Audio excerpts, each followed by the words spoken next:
HOA complained about my wind chimes, so I rebuilt the town clock tower. My name is Elijah Mercer. I'm 38, a restoration architect from New York City who came to Willow Pines for quiet ironic, given what happened. It started with wind chimes. When I moved into the old McKinley place, a colonial that hadn't seen love since the 80s, I wanted to keep some of the soul intact. My grandmother loved the sound of bells. So I hung a set of antique copper chimes under the porch eave.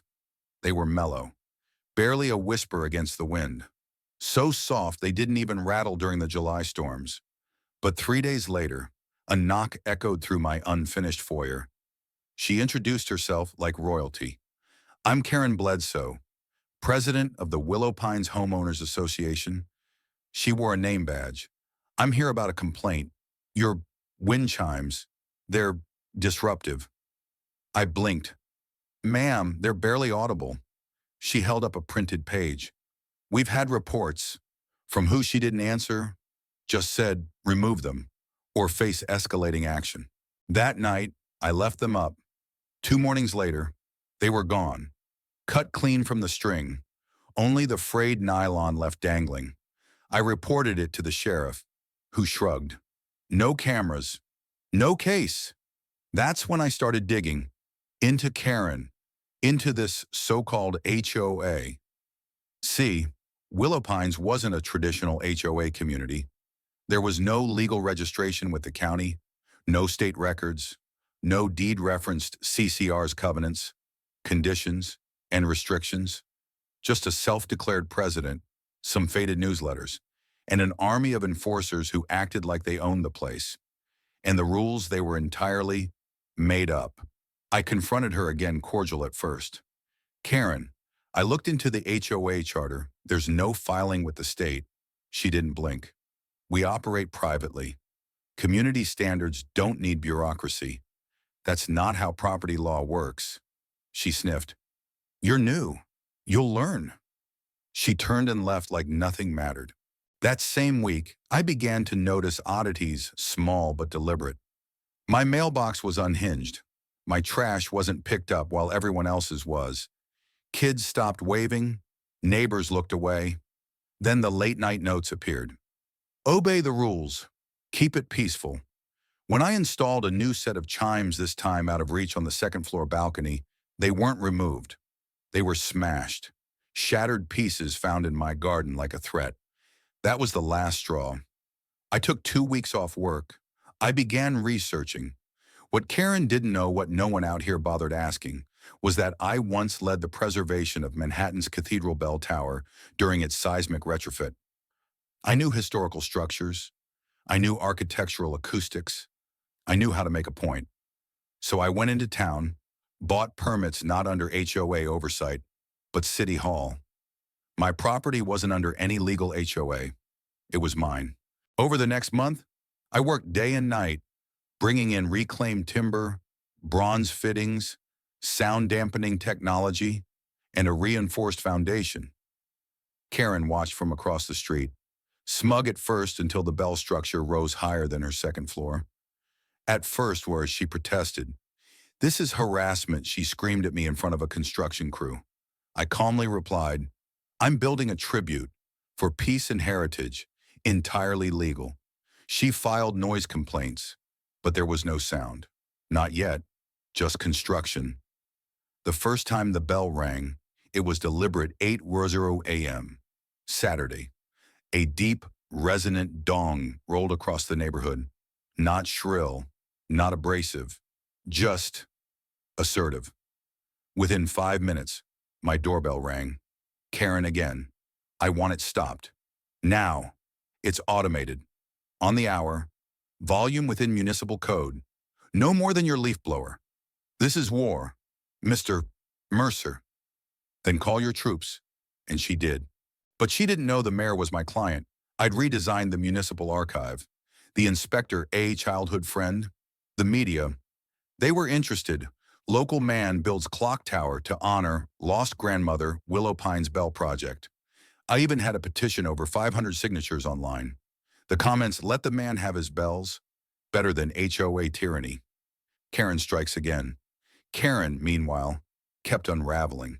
She knocked over the safety cone around the tower, shouting obscenities. She trespassed onto my lawn to photograph the control box. She faked a fall next to the bell rope. Each time I uploaded footage. By the time I installed the solar panels an hour strike, she was pacing her driveway like a general with no army. And then came the rally. Karen didn't know it yet, but her time was up. The bell didn't just ring, it called people together. The morning after her last outburst, when she'd stood in my yard screaming at the top of her lungs, I received a note from the Willow Pines Historical Society. A formal request would I be willing to host a neighborhood event commemorating the town's original founder's bell. Modeled after my tower, I didn't even have to try. People were drawn to it, teachers brought kids by on field trips. Neighbors who never spoke to me before asked to help polish the brass. I told the local paper it was meant to bring dignity back to our neighborhood. After too long, under a cloud of fear and false enforcement, and the photo they chose for the article, Karen in the background, red-faced, mid-scream, it went viral. That's when everything snapped. The next day, I came home to find the control rope cut, slashed clean through. Worse yet, someone had used bolt cutters on the panel housing the automation gear. The wires were yanked, torn from their casing, panels dented.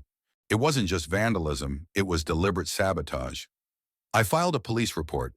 The responding officer was the same deputy who dismissed my wind chime theft. But this time, he looked sheepish. She's been escalating, he admitted. We've had complaints from her neighbors. One woman said Karen told her to report the bells or I'll report your dog. That night, I replaced the panel with a decoy and installed hidden trail cams across the yard. One aimed at the bell base, one at the gate, and a third angled across the front porch, real quiet, military style. I waited. 3 days later, boom, caught her. 2:43 a.m. Blurry night vision footage. Karen in a hoodie, with gloves and bolt cutters. She bent down, reached for the decoy panel, and whack. She tripped the tripwire I'd rigged to a motion-activated sprinkler. The moment the footage dropped online, it erupted. She broke into his property again. That's criminal trespassing. Why isn't she in jail? We stand with the bell tower guy. The footage was picked up by a popular suburban news page with over 100K followers. And from there, Karen's name was trending in our county. She tried to claim it was self-defense against aggressive architectural weaponry. She called my bell a form of psychological torture, but that didn't hold when she was shown actively cutting through a locked box with no provocation. By the end of that week, the cracks in her fake HOA empire widened. People started questioning everything. A retired attorney 2 blocks over, Mr. Harold Liu, filed a request for public disclosure of the HOA's legal standing. When nothing came back, he filed a fraud complaint. It turned out Karen had been collecting dues into a personal bank account. No board, no voting, no charter, just power built on silence. And we'd had enough. So we organized. The Bell Coalition. We called it a group of 28 homeowners, led by me, Harold, and a single mom named Denise, who'd been fined $250 for having her toddler's sandbox visible from the street. We printed flyers, shared documents, published her threats. I still remember the community meeting we held under the bell tower that Sunday afternoon. Hundreds came. Karen showed up, uninvited. "This is a witch hunt," she screamed. "These people don't care about community standards," someone from the crowd shouted back. "Lady, you threatened to euthanize my therapy dog because he barked at your cat." Gasps. The air shifted. A woman in a wheelchair rolled forward, holding up her phone. "Your fake HOA told me I couldn't build a ramp because it would disrupt the aesthetic. I have the emails." Silence fell, then slow clapping, and then roars of support. Karen tried to scream over it. "You're all violating the rules," and I stepped forward, calmly. "What rule?" asked Karen. She had nothing, just shaking hands, tears of rage. Then she turned, muttered something about lawsuits, and stormed off. It was the last time she walked through the neighborhood without hiding behind her shutters. 3 weeks later, we had her officially removed. We voted every resident who had ever paid dues under false pretenses signed a class action affidavit. The local court issued a cease and desist on all HOA operations under her name. She was fined for trespassing, ordered to repay over $19,000 in improper fees, and instructed to take down her fake security patrol signs posted around the neighborhood. But the best part, we didn't tear down the bell. We made it official. The City Council approved our petition to designate it a historic commemorative structure. I had a plaque installed that read, "This tower stands in honor of community, dignity, and the right to ring out injustice." Karen tried to sell her house, but by then, no one wanted to buy from her. The listing sat stale. She painted her shutters black and stopped speaking to anyone. We didn't mock her. We didn't need to. Justice had rung loud enough. The final bell ceremony was everything I dreamed it would be. We rang it 13 times once for every household she tried to intimidate, and once more, for everyone still afraid to speak. Kids laughed. An elderly couple danced. The mayor dropped by and said it was a new day for Willow Pines. But the last scene, well, that's where the story opens again. A week later, I found a folded letter tucked under the tower stairs. "You think this is over? Some people need rules. If the HOA won't return, something else will." K. We installed security cams on every corner after that. Some say she's planning a comeback under a different name. Others say she's too humiliated to show her face. But every hour, on the hour, that bell rings loud enough to remind the town, no one controls our voices anymore. What do you think? Was Elijah right to fight back this way? Or did the bell go too far? Where should the line be between community order and personal freedom? Share your thoughts below, because in Willow Pines, the debate is just beginning.